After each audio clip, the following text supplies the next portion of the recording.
Welcome back. We are going to look at the feelings wheel today. So we go back to, in our first week, we talked about self-awareness and emotional regulation. And self-awareness requires us to focus on who we are and why. And we had a list of the things that create this: feelings and emotions, your body, environment, how you communicate and react, and who influences you, along with your beliefs and values. As we look at the feelings wheel today, we are obviously going to focus on the feelings and emotions part of self-awareness.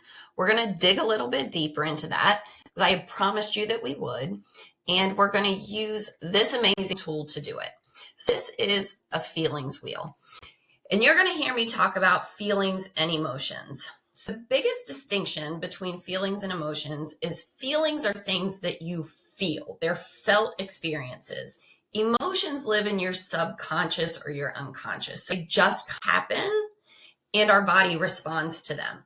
So they are interchangeable. We look at them, but that is the biggest distinction when you hear me talk about feelings or emotions, or you really hear talk about them. So as you look at this feelings wheel, in the center, you see that there are 7 feelings in there. Those are what we call secondary emotions. They are the ones that are most commonly identified. As you move out, those outer circles are actually the primary emotions. They're the initial ones that are felt, but we usually identify them by the words that you see in the center of the circle.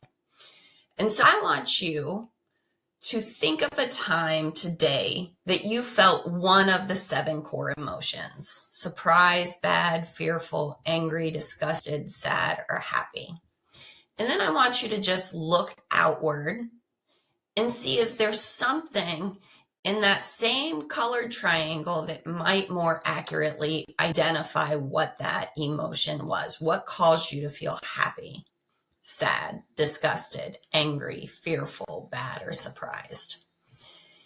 And as you do that, you have now just used the feelings wheel. That's how we do it. We try to identify the emotions a little bit more, fine, to where they're coming from. And this is really just a small sample. There are over 34,000 emotions that have been identified. And so there's a lot more than this. You might come up with something else that feels a little bit more accurate, and that's fine. And so as we use this feelings wheel, we're going to get more emotionally intelligent. We're going to learn our emotions, be able to identify them, increase that self-awareness. There are some things that you see on this feelings wheel when you look at the middle that might be more negative or positive. So we might think of anger as a negative emotion, whereas we think of happy as a positive emotion. So you can call them those things, but I really want to emphasize that there are not good or bad emotions. It is okay to experience negative emotions, and it's okay to experience positive emotions. We just have to know what they are and be able to identify them. Then we can become more self-aware, able to regulate them, and intentional with our choices and behaviors. And so when we look at these negative emotions that most people don't like, what we want to do is learn how to process them. So what do I do with a negative emotion? We're going to look at 3 A's that you can use. When you have a negative emotion, the first thing you need to do is acknowledge it. That you acknowledge the emotion, identify what it is. Where does it start in the center? And if you move out, is there something better that defines that? And then you ask, why is this situation causing me to feel this way? What about this situation brings up this emotion? That might be tied to a past experience. It might be tied to another person that you've seen respond this way. It's one of those things that as you dig deep, we all have a different why. And then you become aware. The awareness piece is, how am I responding to that emotion?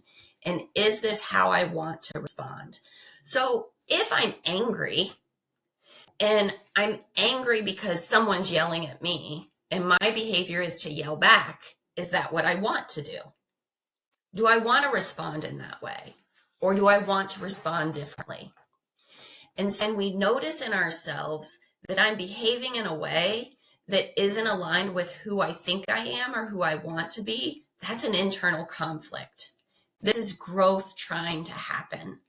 Those are good things because we're taking a subconscious behavior and we are making it conscious and intentional.